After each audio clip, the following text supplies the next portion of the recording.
Thank you very much. Om Shanti. सभी जो मंच पर आसीन हैं और आप सब वॉलंटियर्स और guests, first of all congratulations जो आपने इतना सुंदर एक कैंपेन सोचा है और आप उसके ऊपर कायम भी हैं। And it's really inspirational to hear the name of the society, which is the Society for a Brighter Future. And I think this is what we need at this time, कि हमारा फ्यूचर ब्राइट हो, और bright बनाने के लिए हमें खुद उस फ्यूचर में अपने आप को लगाना पड़ता है, अपने कर्मों को श्रेष्ठ बनाना पड़ता है। जैसे कि आप सफाई की बात कर रहे हैं, और मैं जहाँ ब्रह्मा कुमारी से हूँ, ब्रह्मा कुमारी इसका नॉर्थ इंडिया का लार्जेस्ट कैंपस है, दिल्ली से थोड़ी दूर मानेसर में। वो 30 एकड़ में फैला हुआ है। आप में से कुछ हजरात तो वहाँ आए हैं, और आप सब भी जो यहाँ बैठे हैं, आप सबको भी इनविटेशन है कि आप वहाँ आए और उसको विज़िट करें। एक छोटा सा सैम्पल हमने तैयार करने का प्रयास किया है कि कैसे अगर आपका मन शुद्ध है तो नेचुरली आपका एनवायरनमेंट भी शुद्ध होगा। आप रिस्पॉन्सिबली अपने रिसोर्सेज को यूज़ करेंगे। मुझे बताते हुए बहुत हर्ष होता है कि हम प्रैक्टिकली अपने कैंपसेस में और वर्ल्ड वाइड क्लाइमेट चेंज और एनवायरनमेंट से जुड़े हुए हैं, और हमारे सेंटर पर भी हम 450 किलोवाट्स ऑफ सोलर एनर्जी का एवरी डे हमारा वो सिस्टम है। हमारा 70% of the food solar energy से बनता है every day. Rain water harvesting कहें, बायोगैस यानी जो भी भोजन बच जाता है या कुछ सब्जियों के छिलके, फलों के छिलके, उन सब को मिलाकर गैस बनाई जाती है, जिसका हम रोज़ उस पर अपना कुछ भी यूज़ करते हैं एवरी डे। तो इस प्रकार से आप पाएंगे कि जब आप कॉन्शियसनेस अपनी एलिवेट करते हैं तो आपको बहुत सारी चीज़ें अपने आसपास दिखाई देने लगती हैं, और आप रिस्पॉन्सिबली उनको यूज़ करते हैं। आप रिस्पॉन्सिबल हो जाते हैं अपने लिए भी, अपने घर के प्रति भी, और आपके एनवायरनमेंट के प्रति भी। हमें लगता है कि there is a saying and we believe that totally कि mental pollution leads to environmental pollution. यानी जब मन के अंदर पोल्यूशन होगा, मन दूषित होगा, तो अवश्य आपका एनवायरनमेंट यानी आपके चारों ओर का जो वातावरण है वो भी ज़रूर दूषित होगा। बहुत सिंपल एग्जाम्पल है, अगर आप देखिए कभी आपका दिल परेशान है, आप अपसेट हैं, नाराज़ हैं, आप क्रोध में हैं, तो आपकी उस समय टेबल की क्या हालत होती है, बिस्तर की क्या हालत होती है, कबर्ड कैसी होती है, घर कैसा होता है। लेकिन अगर आप शांत हैं, खुश हैं, स्टेबल हैं आंतरिक रीति से, तो आप देखेंगे कि आपकी सब कुछ सारी चीज़ें व्यवस्थित होंगी, ऑर्गेनाइज्ड होंगी। तो इसीलिए जैसे कि आप फरमा रहे थे कुछ समय पहले कि आपने इस कैंपेन को फेथ से जोड़ा है, और ये बिल्कुल सही है कि अगर सही मायने में आपको अल्लाह से भी जुड़ना है तो सबसे पहले तो आपको अपने दिल को साफ करना पड़ेगा।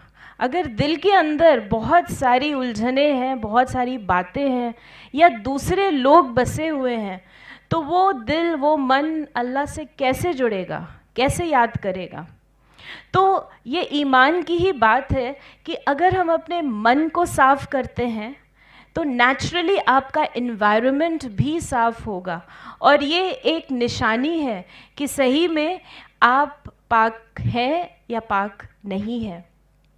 एक कहावत है जो पहले बहुत मानी जाती थी और अब पुरानी हो गई है। It when I was little, आज तो कोई नहीं बोलता, but when I was in school हमें बताया जाता था simple living and high thinking. आजकल के स्कूल के बच्चों से तो हम कभी भी नहीं सुनते कि आपकी लिविंग सिंपल हो और थिंकिंग हाई हो। सो अगर हम इसी को ही पकड़ लें कि हमारी लिविंग सिंपल हो। आज हमने अपनी लाइफ को कॉम्प्लिकेट कर दिया, लाइफ को जितनी ज़रूरतें हमारी नहीं हैं उससे ज़्यादा हमने इकट्ठा कर लिया, या उसके जद्दोजहद में लग गए और हमारा जो थिंकिंग प्रोसेस है, जो माइंड है, उसको हमने कहीं ना कहीं पीछे छोड़ दिया। सो अगर हम अपने लाइफ को सिंपली जिए तो आप देखेंगे बहुत सारे मुश्किलात ख़त्म हो जाएंगे। हम ज़्यादा जो हमारे अंदर ग्रीड आ जाती है, कंज्यूम करने की जो इच्छा आ जाती है, वो सारी हमारे मन से जुड़ी हुई है।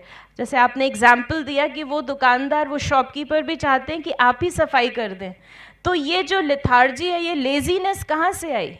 ये जो उठने का मन नहीं करता, ये भी एक मन का ही दोष है।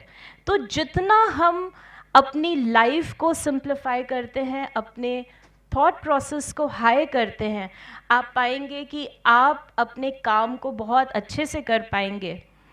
And we have to understand the root cause, क्योंकि ये बहुत अच्छी बात है कि आप सफाई कर रहे हैं, लेकिन अगर उसके रूट कॉज को नहीं समझा तो हम उसको सक्सेसफुली आगे तक नहीं बढ़ा पाएंगे।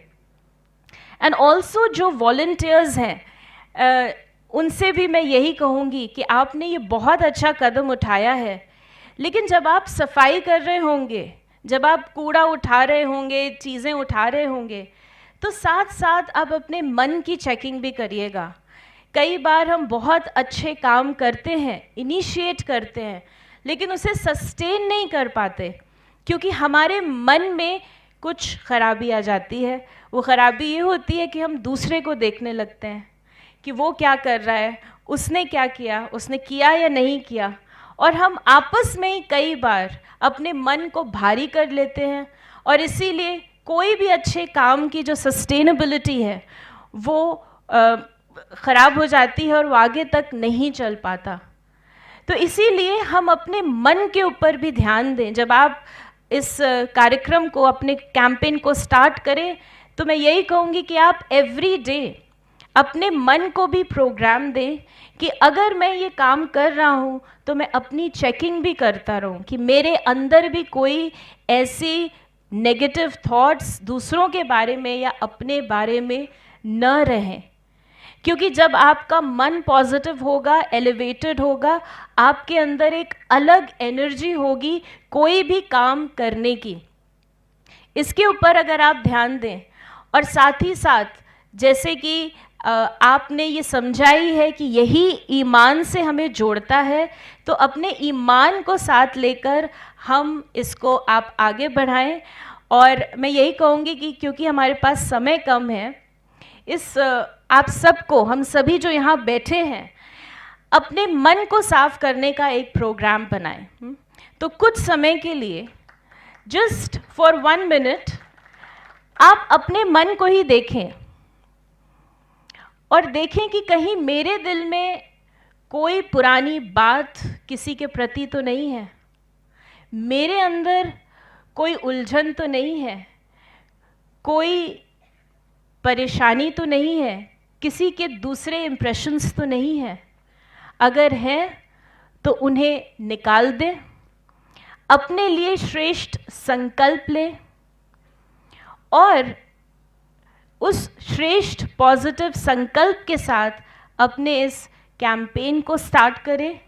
आशा करते हैं कि परमात्मा की शक्ति, उनकी लाइट, उनका प्रोटेक्शन सदा आपके साथ रहेगा और आप अपने तन को, मन को और अपने एनवायरनमेंट को बहुत सुंदर और स्वच्छ बना पाएंगे।